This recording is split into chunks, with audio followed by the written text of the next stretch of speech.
আসসালামু আলাইকুম। আশা করি সবাই ভালো আছেন। আলহামদুলিল্লাহ আমরা ভালো আছি। আজকে আপনাদের সাথে শেয়ার করব এই যে কাসকি শুটকি, যেটাকে বলে শুকনো মাছ, কাসকি শুটকি ভুনা করব। এই তো আলুটা আমি কীভাবে কেটে নিয়েছি। আলুটা আজকে আমি ছিলে নিই, ছোট ছোট আলু ছিল, আর রসুন, পেঁয়াজ, কাঁচামরিচ।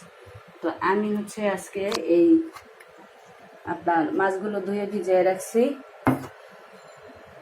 বাটা মশলা দিব না, এই যে তেল দিয়ে রেখেছি।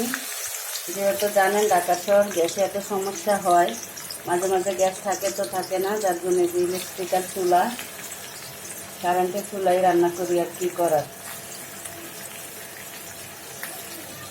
কারেন্টের চুলায় তো জানেন কড়াইটা আসলে ঠিক করে বসতে চায় না, স্ট্যান্ড দিয়ে বসান লাগে। এই তো পেঁয়াজটা হবে হাফ হয়েছে, আর সাথে উপকরণ নিয়ে নিয়েছি দেখেন, ধনিয়ার গুঁড়ো, জিরার গুঁড়ো, মরিচ গুঁড়ো, হলুদ গুঁড়ো, লবণ, কারণ আজকে সব গুঁড়ো মশলা দিব। আর আদা রসুন বাটাটা খালি স্কিপ করবো, দিব না। এই তো পেঁয়াজটা একটু হতে থাক। এই তো হাফ হয়েছে, এই পর্যায়ে আমি শুটকিগুলো দিয়ে দিচ্ছি। অফ ক্যামেরা আর কি দিয়ে রাখলাম, ওকে নেড়ে চেড়ে এগুলো তো পেঁয়াজের সাথে ভেজে নিই। তো ভাজা হতে থাক, দেখি কতটুকু ভাজা হয়। এই তো হালকা ভেজে নিয়েছি। এই পর্যায়ে আমি সব মশলাগুলো দিয়ে দিচ্ছি।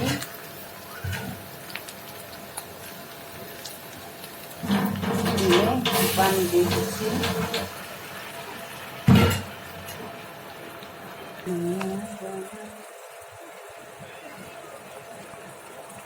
তো নেড়ে চেড়ে কিছুক্ষণ কষিয়ে নিয়েছি, এখন দিয়ে দেবো এই তো সেই বিখ্যাত আলুটা। আমার কাছে মনে হলো আজকে একটু আলু দিব, যেহেতু ছোটো মাছ কাছটি, যার জন্য একটু আলু দিলাম। এখন আলুটাও নেড়ে চেড়ে কষিয়ে নেব। তো একটু দেখেন খুব সুন্দর কষানো হয়েছে, একবারে লাগা লাগা হয়ে গেছে। এখন আমি এই পর্যায়ে একটু ঝোল দিয়ে দিব।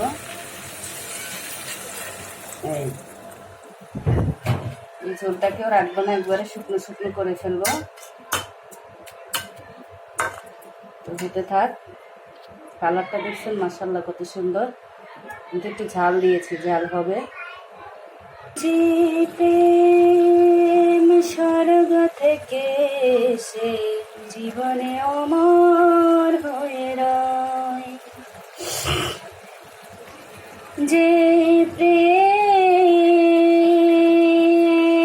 স্বর্গ থেকে এসে জীবনে অমর হয়ে রয়, সেই প্রেম আমাকে দিও, জেনে নিও তুমি আমার প্রাণের চেয়ে প্রিয়।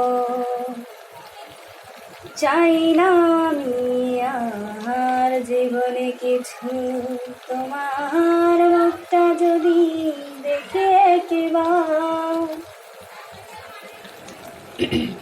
রান্নার ফাঁকে একটু মজা করে নিলাম, আর একটু ঝোলটা টানবে, হতে থাক। তো আলহামদুলিল্লাহ, আল্লাহর নিয়ামত, সবই মজা হয়। আসলে কি বলবো, অসম্ভব মজাদার হয়েছে। তো দেখেন আমি একটুখানি ঝোলও রাখি নাই, একবার এই যে শুকনো শুকনো।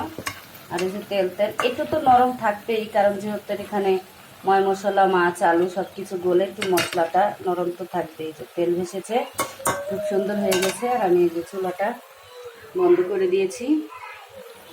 তো এখন নামিয়ে নিব। তো সবাই ভালো থাকবেন, সুস্থ থাকবেন।